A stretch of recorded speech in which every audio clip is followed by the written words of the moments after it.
Hi there, it's David here from Productive Gardens. I'd like to say congratulations on your new stacking garden. You should really look forward to being able to harvest the freshest herbs and salad greens right outside your kitchen door. The stacking gardens make that very easy to do.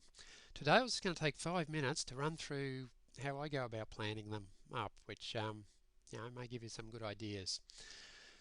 Basically, when you get the garden home, it'll look like this. Basically here I'm just going to open it all up. It's important to make sure all the little bits and pieces are there. Inside you'll notice I've got a letter where I've mentioned some of the potting mixes and fertilisers that we use sort of all the time to get great results. So it's just a matter of spreading all the parts out, finding a nice place to plant it up where you've got a bit of room. You'll see what I'm doing here is attaching the tray to the heavy duty trolley. All this is mentioned in the instructions, but sometimes it's easier to see what's happening in the picture. Basically, we're reusing the packaging rod to go down through the centre hole. There'll be a little disc included which then goes down over the stem, and there's a little plastic clip which anchors it all together. You just get rid of the excess of that, and that part of it's all done.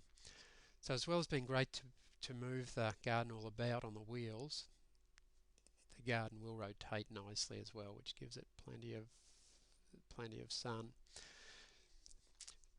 So basically, in the interest of time, I'm just going to speed all this up a bit.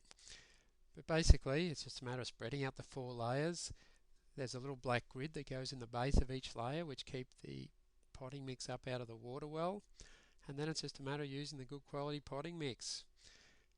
2 30-litre bags fill the gardens perfectly actually. So it's a matter of tipping it all in, just spreading it out and just firming it down a tiny bit just to make sure it's down into all the pockets. And then it's a matter of, I guess you've selected your herbs already, but it's a matter of laying them out. Generally I'll plant them up a little bit like your traditional herb spiral with your dry Mediterranean type herbs, and also things like chilies on the top layer. The Mediterranean herbs like thymes and rosemary like lots of sun and the hot weather, so they'll do well up there. Basil generally gets a little bit bigger, so it's good on top, as well as things like that chili. All these other herbs, some salad greens like that are going in now, the rocket, silver beet, lettuce, things like coriander, mint, they all do nicely down on the lower levels where they're a little bit more protected. So basically they're all just going straight in. I've chosen some fairly advanced herbs here so that we're harvesting nice and quickly. But it's just a matter of making sure they go in approximately the same level as they were in the pot, and they'll be very happy with that. Sometimes it's good to just loosen up the roots a little bit, which encourages them to go searching for nutrients a little bit quicker. And yeah, there we are, we're all planted up. We've put the name tags back in. Here I'm popping in a couple of little fertiliser sticks. These organic sticks, they take about 3 months to break down and sort of provide all the nutrients that plants need in the meantime. Here we're putting on the mulch. I like to use this diatomite as a mulch.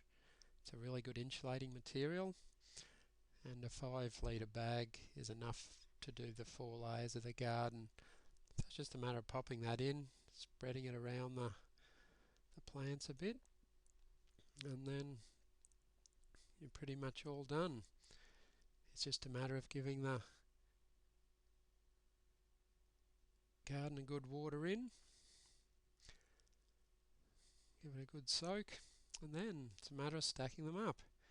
First layer, second layer, third layer, fourth layer,